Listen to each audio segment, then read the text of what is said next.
या मातीचा प्रत्येक कण शूरवीरांच्या रक्ताने पावन झाला। प्रत्येक श्वासात भारत माझा अभिमानाने अमर झाला। मंगल पांडेंनी ठिणगी पेटवली, स्वातंत्र्याची ज्वाला धगधगली। एका वीराच्या निर्धारातून क्रांतीची पहिली पहाट उजाडली। झाशीची रणरागिणी गर्जली, धैर्याची ज्योत अखंड पेटली। मातृभूमीसाठी जगली ती, शौर्याची गाथा अमर झाली। टिळकांनी स्वराज्याची ज्योत पेटवली, जनतेच्या मनात आशा उजळली। सावरकरांच्या त्यागामधून क्रांतीची मशाल अखंड पेटली।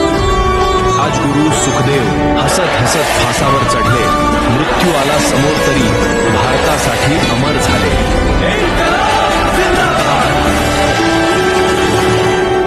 आज भारत अभिमानाने उभा आहे, तिरंगा सदैव उंच फडकत राहो। वंदे मातरम, जय हिंद।